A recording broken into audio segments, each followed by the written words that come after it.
नमस्कार, TNP news पर स्वागत है आपका। मैं हूं आपके साथ सुहानी मलिक। बुलेटिन की शुरुआत करते हैं बड़ी खबर के साथ। उत्तर प्रदेश के मुख्यमंत्री योगी आदित्यनाथ अयोध्या राम जन्मभूमि मंदिर परिसर पहुंचे। उत्तर प्रदेश के मुख्यमंत्री योगी आदित्यनाथ और स्पीकर सतीश महाना के निमंत्रण पर विधानसभा और विधान परिषद के सदस्य आज राम जन्मभूमि मंदिर में भगवान रामलला के दर्शन करने पहुंचे और उन लोगों ने दर्शन किए। और खबर यूपी के संभल जिले से है, जहां आपको बता दें कि निष्कासित कांग्रेस नेता आचार्य प्रमोद कृष्णम ने कहा कि मुझे कल रात कई न्यूज चैनल के माध्यम से जानकारी मिली कि कांग्रेस पार्टी ने एक चिट्ठी जारी की है, जिसमें उन्होंने कहा कि पार्टी विरोधी गतिविधियों के कारण आचार्य प्रमोद कृष्णम को 6 साल के लिए पार्टी से निष्कासित किया जाता है। सबसे पहले मैं कांग्रेस पार्टी के नेतृत्व का आभार व्यक्त करता हूं कि उन्होंने मुझे कांग्रेस से मुक्ति देने का फरमान जारी किया। कांग्रेस पार्टी ने एक चिट्ठी जारी की है। कांग्रेस पार्टी की तरफ से जनरल सेक्रेटरी ऑर्गेनाइजेशन वेणुगोपाल जी ने एक चिट्ठी जारी की है, जिसमें उन्होंने ये कहा है कि पार्टी विरोधी गतिविधियों के कारण आचार्य प्रमोद कृष्णम जी को 6 साल के लिए कांग्रेस पार्टी से निष्कासित किया जाता है। तो सबसे पहले तो मैं कांग्रेस पार्टी के नेतृत्व का आभार व्यक्त करता हूं कि उन्होंने मुझे कांग्रेस से मुक्ति देने का फरमान जारी किया।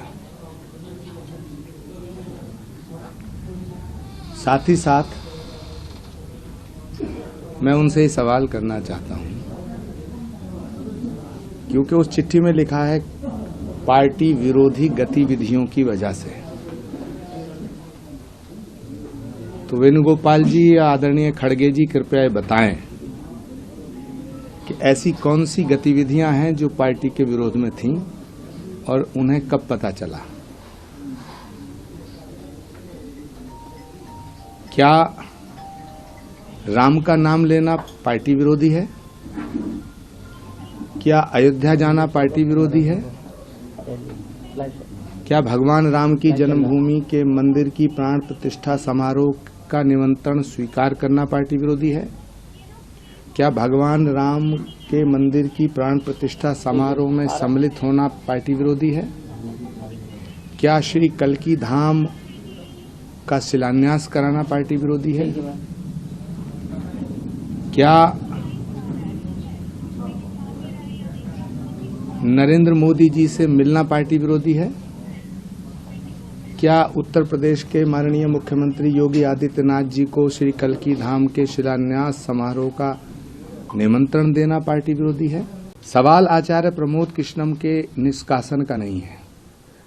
सवाल इस बात का है कि वो कांग्रेस जो महात्मा गांधी की कांग्रेस थी, वो कांग्रेस जो सुभाष चंद्र बोस,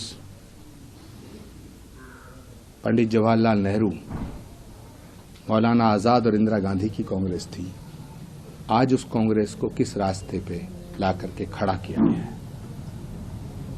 क्या कांग्रेस में रहने का मतलब है कि हमें चमचागिरी करनी जरूरी है?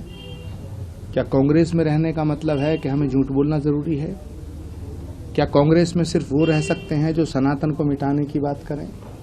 क्या कांग्रेस में सिर्फ वो रह सकते हैं जो राम का अपमान करें? क्या कांग्रेस में सिर्फ वो लोग रह सकते हैं जो हिंदू धर्म को और हिंदू आस्था को ठेस पहुंचाने का काम करें? क्या कांग्रेस में सिर्फ वो लोग रहेंगे जो हिंदुओं की आस्था को रोज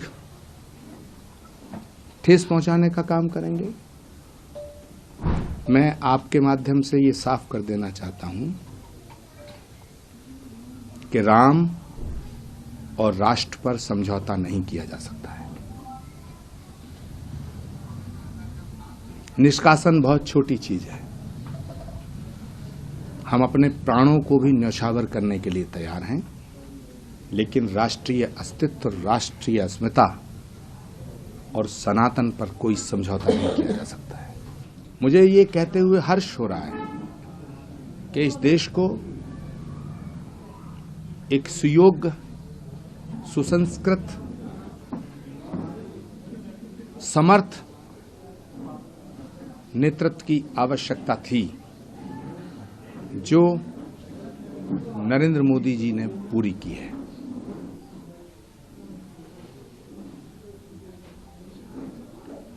मैं उत्तर प्रदेश के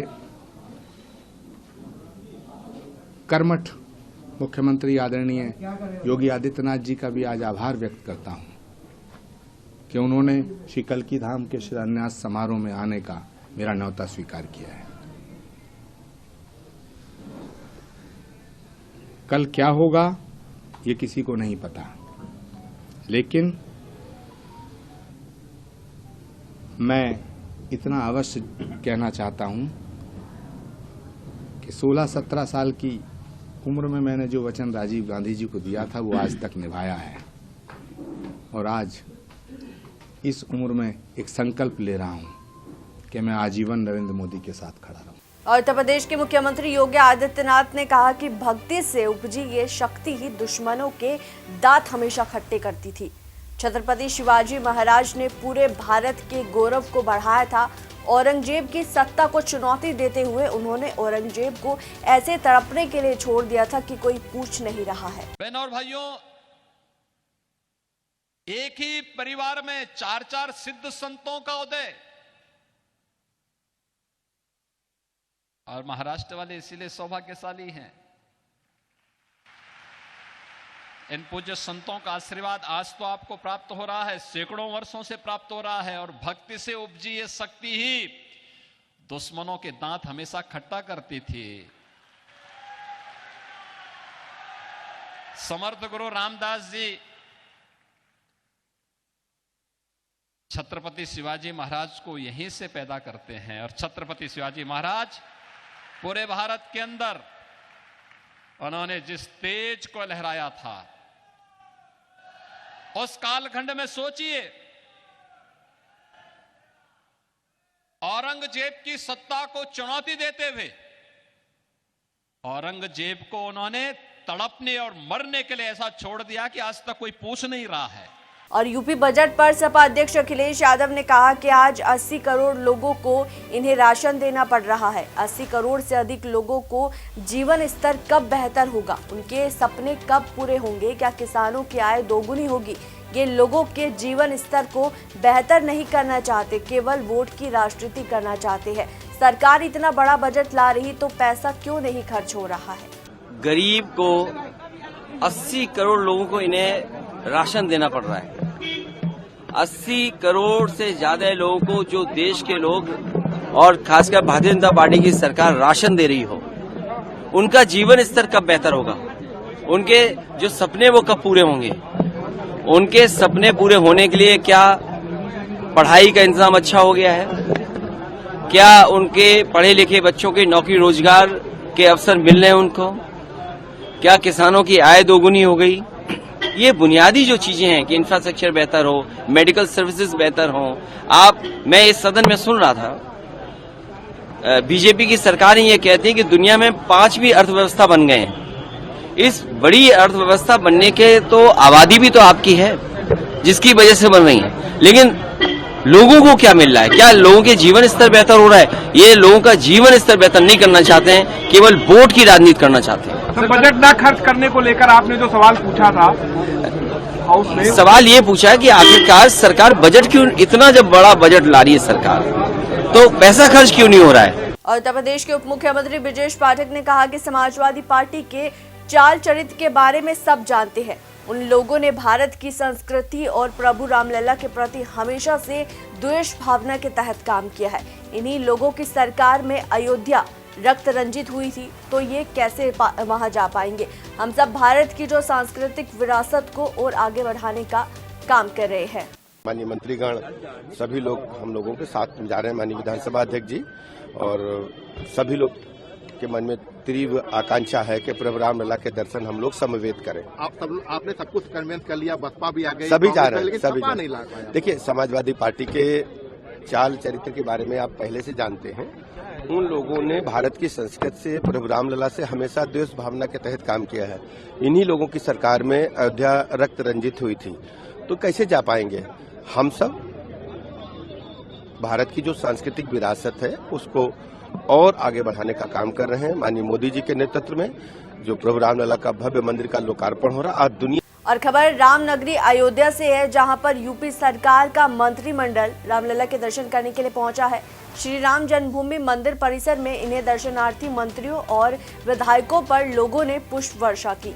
मंत्री और विधायकों ने मंदिर में दर्शन किए। सभी मंत्री विधायक अयोध्या में 4 घंटे रहेंगे।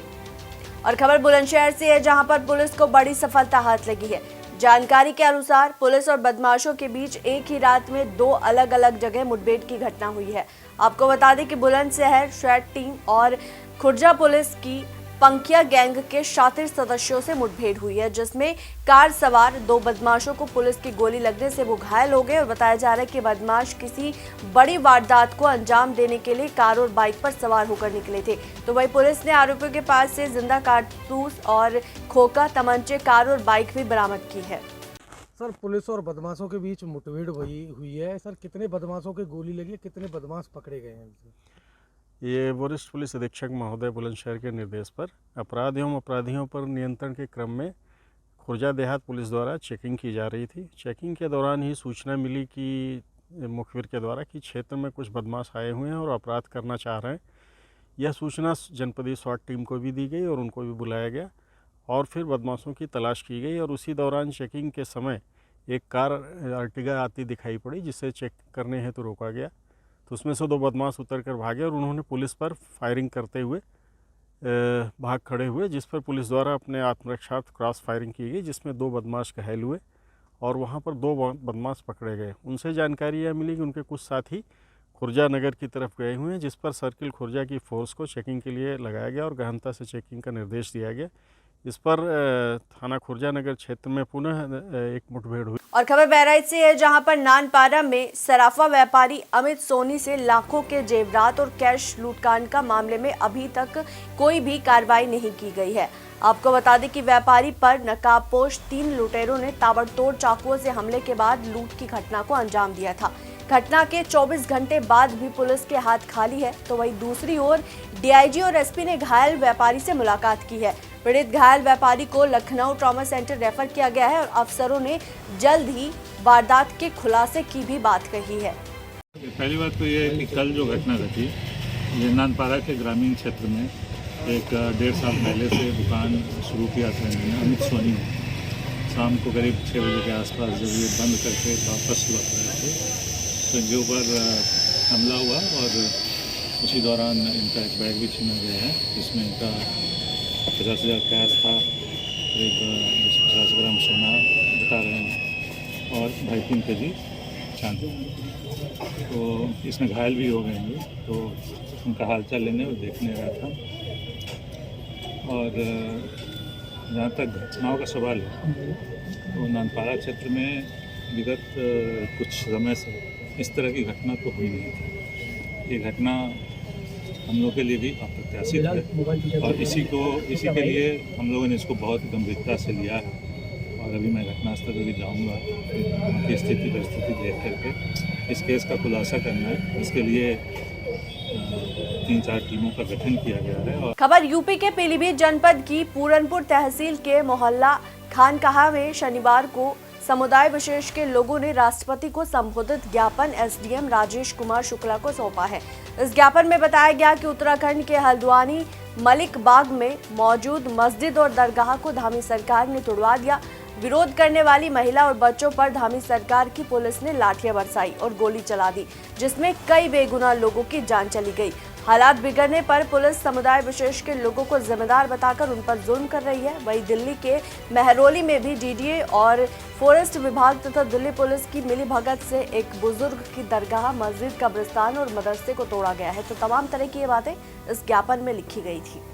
उलमा इकराम को बुलाया था, आवाम आ गई और हालांकि लोग बहुत ज्यादा नहीं है, हमने लोगों को बुलाया नहीं।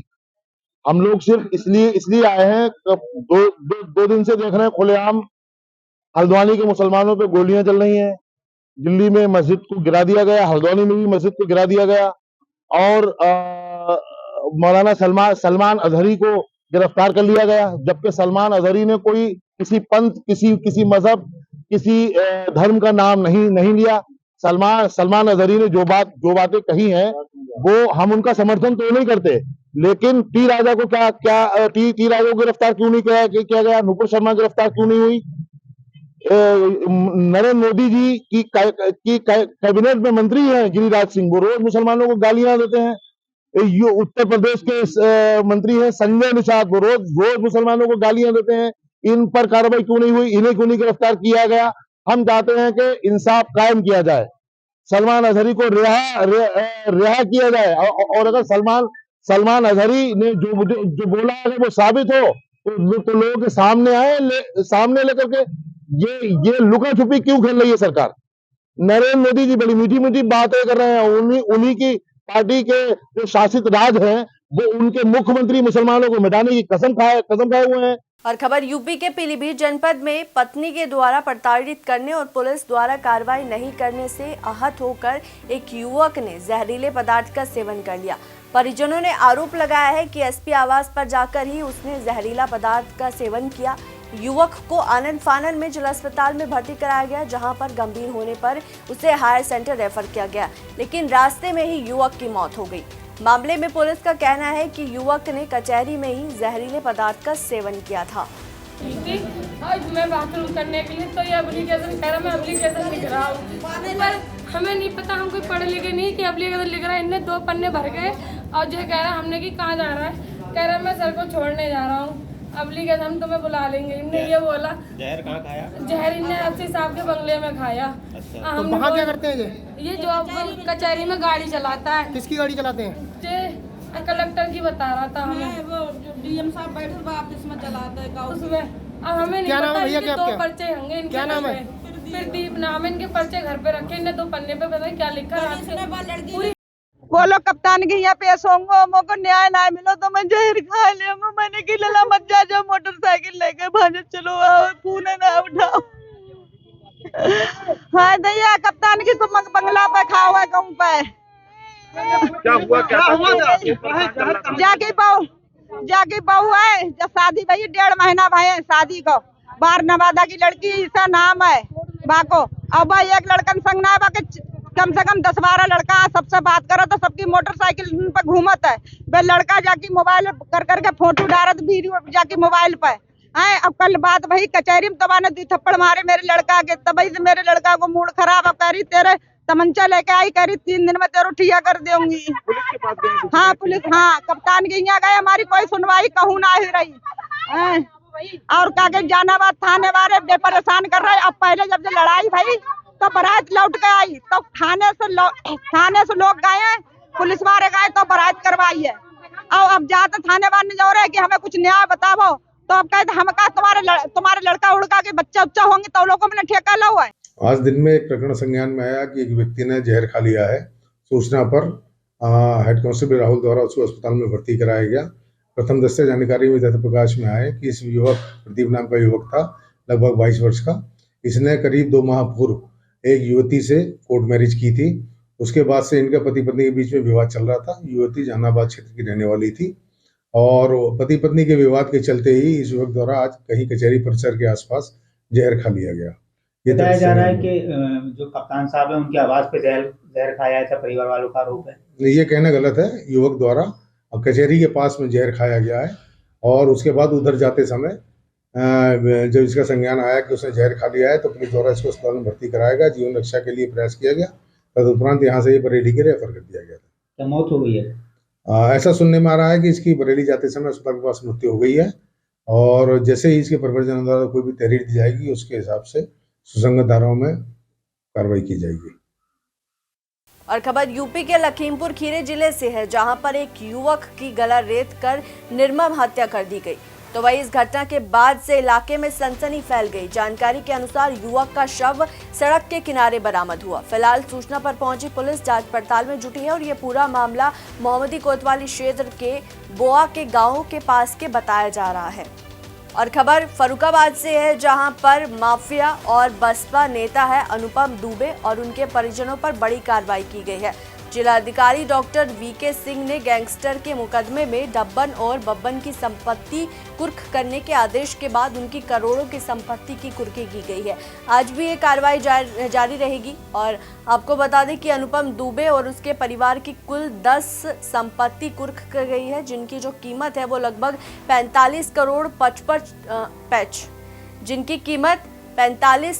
55 लाख रुपए बताई जा रही है। तो फिलहाल इस बुलेटिन में इतना ही। देश और दुनिया की बाकी तमाम खबरों के लिए बने रहे TNP न्यूज के साथ। नमस्कार।